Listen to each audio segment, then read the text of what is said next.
Now I have the honor and the privilege to introduce our keynote for the rest of the session. And I'm going to read this so I don't get anything wrong. Lateefah Simon is project director at the Rosenberg Foundation at MacArthur Genius and MacArthur Genius Fellow. Ms. Simon is a San Francisco native who became the executive director at the Center for Young Women's Development when she was only 19 years old. The Center for Young Women's Development is the nation's first economic and gender justice organization solely run for and by low-income, informally incarcerated young women. Lateefah then went on to lead the creation of San Francisco's first reentry services division under the leadership of District Attorney Kamala D. Harris and became the executive director of the Lawyers Committee for Civil Rights of the San Francisco Bay Area. Lateefah is a longtime advocate for low-income young women and girls and a founding advisory board member of the Alliance for Girls. So will you join me in welcoming our keynote for today, Lateefah Simon. Thank you.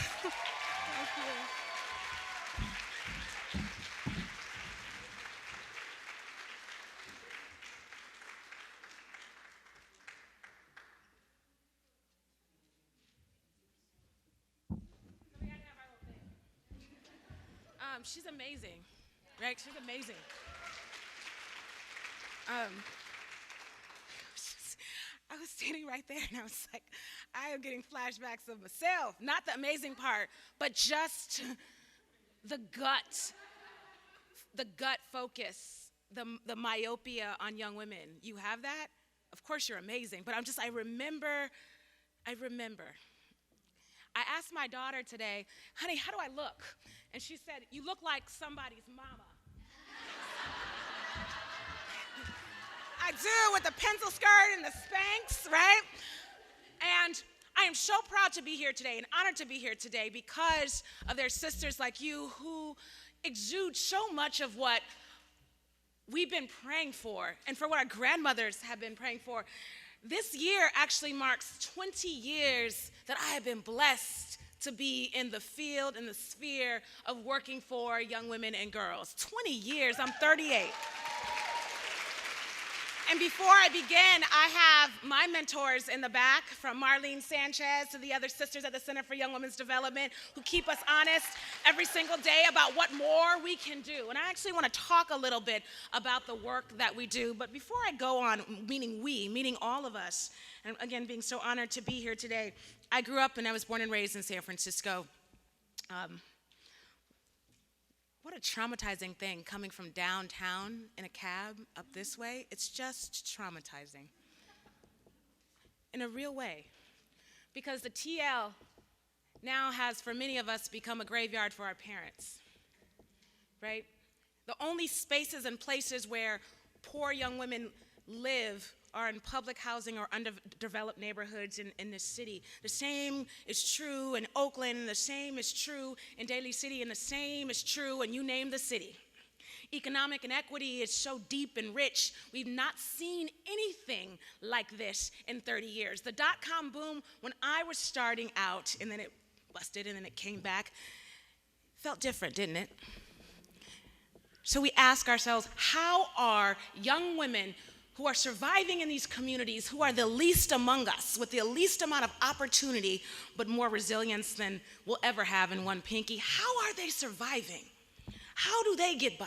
How are they pushing and navigating when they are not in quote-unquote program?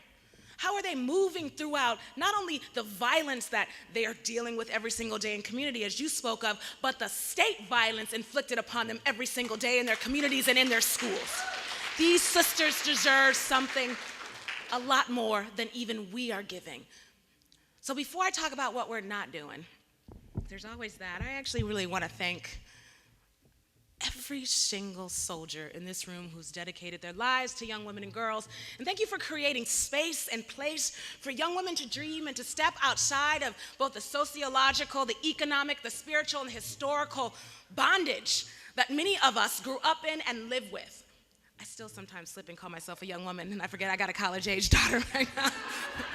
I gotta remember it's they, not we. That's hard, you know.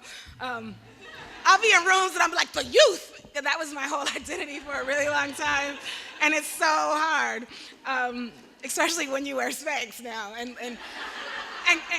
control heels that don't actually have because I'm scared of falling.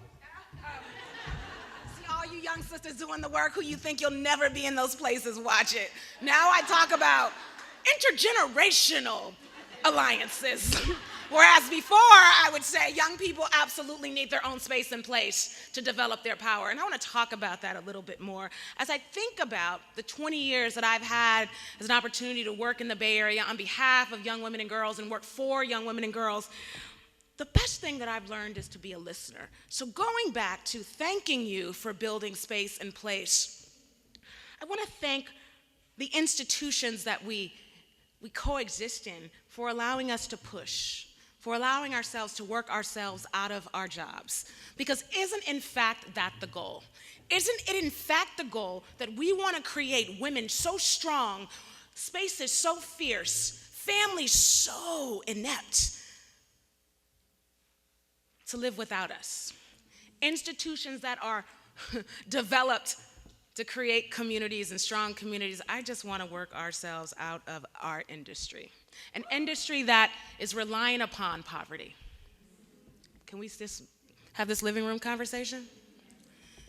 Our industry, you talked about industry, this sector is reliant among young women not having space and place and voice.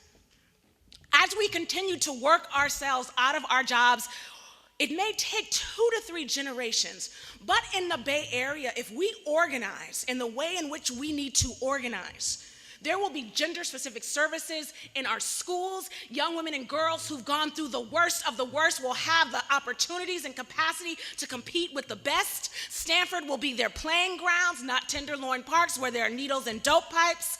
We will figure out ways to unite girls across race and class so they themselves have the opportunity to explore the intersectionalities of race. They understand how to explore the intersectionality of being queer, of being poor, of oppression, of their historical significance on this planet. Girls' services must be looked at differently. We are living in a moment. There hasn't been young people of color in the streets like this since 1968. We are living in a moment for the first time. You turn on the news, you open the paper, and race and gender, front page, beginning story. So what does that mean for our girls? It is not enough to build their self-esteem. It is not enough to simply pay them for their worth. It is not enough to just provide them with a mentor. It is not enough to just make sure they get to school on time. It is not enough to assume that they will not be incarcerated because what we are doing is so helpful. Those are our goals. I want to encourage all of us to dream a little bit more. Because if we continue to operate, myself included, in a deficit model, if my goal is to increase this recidivism by 67%, no. Let's back up a little bit. Our sector has created the mindset, even in the best of institutions, that our girls are pathologies. Let's have a living room conversation here. Let's back up a little bit and think about Harriet Tubman and Bell Hooks. Let's think about Eleanor Roosevelt. Let's think about the little girl down the street who survives every single day, and she's being abused, and she is being raped, and she is living in a dope house, and yet she smiles. Everything is possible for her. Not because of what we give her, but because of who she is and that she is a God-given, brilliant soul who deserves everything. Everything that we do for her is owed to her. Owed to her. For the little girl who lives in Palo Alto and goes to gun high school and thinking that she might kill herself and she has everything she needs, but her spirit is dying. Everything we do for her is owed to her. We work for her. The Alliance for Girls, more now than ever, our voice is required Because there is no solidified voice for young women and girls in California. Let's have the living room conversation. Girls and young women are being ignored in the legislature, although we have more women in seats, elected seats, in Sacramento than most of the states west of the Mississippi. The fact that push-out rates for girls of color, despite the amazing advocacy that's going on around the state, is still ridiculous and embarrassing. The fact that in San Francisco, black girls under the age of 24 are arrested 20 times more in the Tenderloin than their white counterparts who are still on the streets as well is embarrassing. The fact that, I'll say it, I love working for a foundation because nobody will fire me. That's the other thing. I used to be scared when I would have to raise money and stuff. I can't say that. But the fact that in the Bay Area, we aren't storming City Hall every single day requiring that young women and girls come first. Why? Because young women and girls and their mamas are the reasons why our communities are erect today. I was at a conference last week and we were talking about criminal justice reform, and it was like, hello. Women and girls are the backbone for criminal justice reform. Think about when our folks come home, where do they come to? Auntie, mama, baby mama, sister, cousin. Who are our healthcare workers? Who are the women in front of chalkboards every single day in the state of California raising a nation on pennies?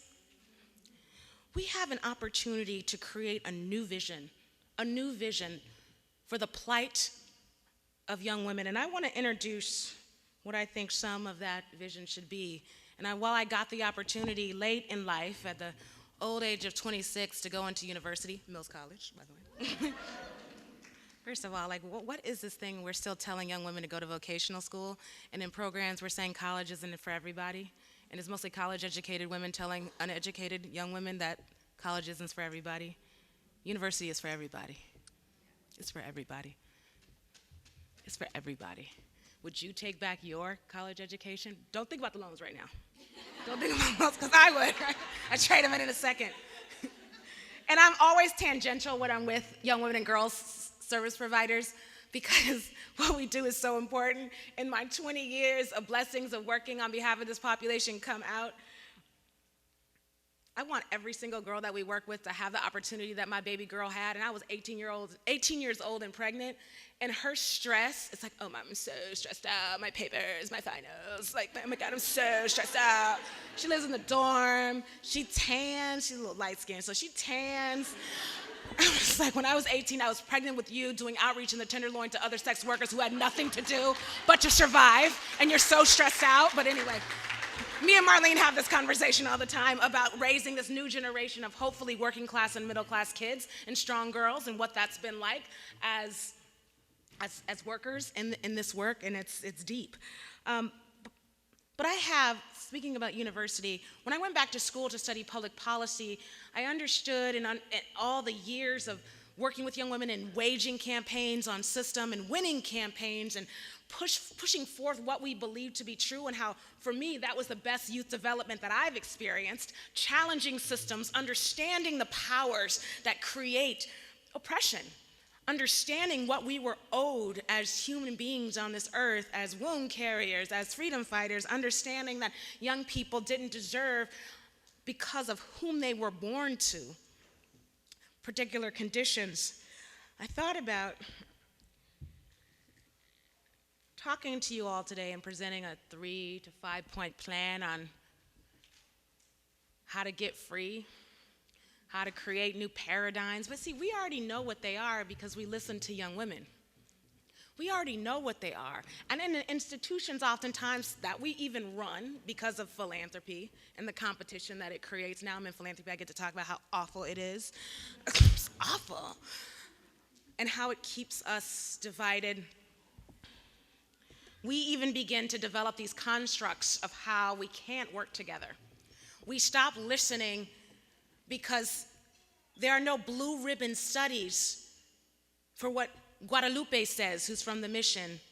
She says what she needs, but what she's saying she needs is not It's not qualified by, you name the institute, right? You name whether it's OJJDP or this Women's Commission or the Commission on the Status of X, Y, and Z. If we listen to girls and their words,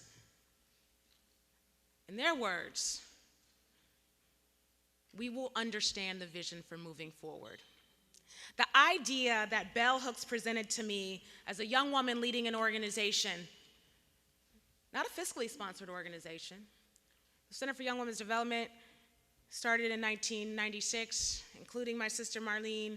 We were uneducated, and yet we ran and raised millions of dollars and passed audits and employed our own and created programs that freed the psychological and spiritual bondage that systems had placed upon other young women like ourselves. So I ask us all to think about revolutionizing the way in which we work, thinking about young women as brilliant freedom fighters instead of putting forth their pathologies. I ask us today to think about moving forward outside of our titles and our positions and claiming that we came to this work because our soul brought us to this work. I ask us to think about reading Brian Stevenson's most recent book, Have Mercy, where he says, we do this work with broken people because we are broken.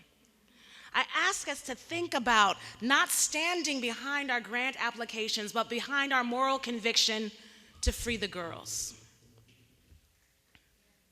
What if the moral conviction that we came in together as this alliance was about true freedom in our schools, in our communities, in our workplaces, that we would create as hunters and gatherers and warriors that we are. We represent the four directions of this beautiful globe.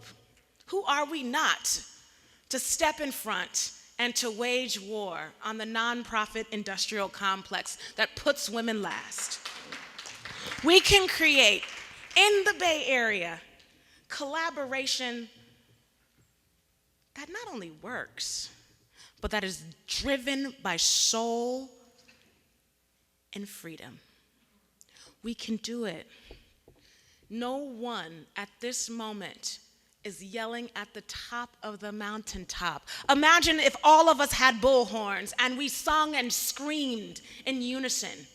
Can you imagine the force of the young women that we work for standing in front of us and us holding them to ensure that they had everything they needed, not only to survive, but to champion their worst fears? That is our job. We can do, because we did it with no computers at home, with horrible syntax. We can write grants at night with our babies under the desk. We did it. They're still doing it. These sisters right here, you doing it right now. We can do that. That's the easy part. The difficult part of freeing the girls is freeing our own expectations of what they can't do. Gotta start there first. If we don't deeply believe in that warrior spirit of the most broken sister that we work with, that is when we need to change jobs. I love what I've been able to do over the years. And it also pangs me so much that there's so much left to do and that we've come not so far. Last week, and I swear I'm gonna end. Everybody's like, I gotta go home. I gotta pick up my kids. I'm sorry. Last story. Last week, I went with a group of funders down to Los Angeles County to visit the Lynwood Jail, which is the world's biggest women's jail, not prison. There are 2,000 women in custody right now, but it has a capacity for 3,000 women. And despite the pushes for criminal justice reform in the state, from AB 109 to Proposition 47, so many of the young women that we were able, and they're young, the median age is 26. That used to be old to me. I'm like, we as a young women's organization, you over 25, you can't be here. Now I'm like, young women under 29, in 2 years it'll be under 39. So I'm with these funders and from all over the state, and we're going into this horrific place where we are still locking up and separating women for stealing clothes from their children. We are still doing that in this state. We're still separating women from their children in their communities for nonviolent crimes. We have still not figured out for women who've been abused all their lives, who commit violent crimes, we're still breaking them away from the hearts that can heal them. But that's not the point. So we go on this tour, and I've been to hundreds of facilities throughout the country, whether it's group homes where young women are being chained and incarcerated and drugged, to actual level 4 prisons. Lynwood was the worst for many reasons, because they had and it was unlike anything I'd ever seen, worse than Alameda, worse than San Francisco. They had a unit, and it was called Discipline. And literally the women there were mostly 25, 26. They were Black and Latina and poor white girls, and they were being disciplined because of their actions in the larger jail. And of course I asked, no, I don't care. You gonna fire me? You gonna kick me out? How do we expect young women to heal and be better when they're caged up for 48 hours a day and then allowed to have a 1-hour shower, never let outside, and you all are giving them something called Duke balls? Does anybody work with young women in prison and know what that is? It's the worst thing I've ever heard. It's a punishment of food. It's the most awful food you could ever eat, and when you're on discipline, that's what you get. You get that only 2 times a day. There was a young woman that I met who had just given birth to her baby 48 hours earlier and had to go back into discipline, and this is her diet. Her baby is not allowed to nurse. The young woman from the Center for Young Women's Development years ago won a Right to Breast Milk campaign in San Francisco, and it was all girls under 25, by the way. Big ups. So I'm crying, and I got so used to seeing young women in lockdown that I just thought it was what happened. But my separation from being in lockdown for the last few years, it gauged my spirit. I ask us to step away a little bit from our work and do self-care, because when you come back in and you actually see the conditions that the young women that you're working for are living in or being housed in, it inspired me. We went upstairs, and I'm with some pretty fancy funders. I still have my silver toenail polish, still gotta be me, feeling good. And I was like, wow, I wonder if I'll see somebody that I know. No, this was LA. As soon as I walk in, I see a young woman that we work with for years, and she's in LA. She's locked up, she's away from her kids, and she said, Tifa! And everyone, all the funders, like, oh my God, that's so cool. You know this girl. And I'm like, it's awful. What haven't we done so that girls that we met when they were 17 are 32 in county jails for nonviolent crimes? The years that we've been working in public housing and disenfranchised schools, girls that we once loved, their babies are in the exact same position that they were in 20 years ago. And while the 5 go to college, the 15 are dying. It is optional to do the work as is. But if we could truly commit to being revolutionary about the urgency of freeing our girls, and it is not just from confinement, physical confinement. It's freeing the spaces that we have built. It's freeing the spaces that they are confined in emotionally and spiritually, historically and educationally, because it's their time. Thank you so much.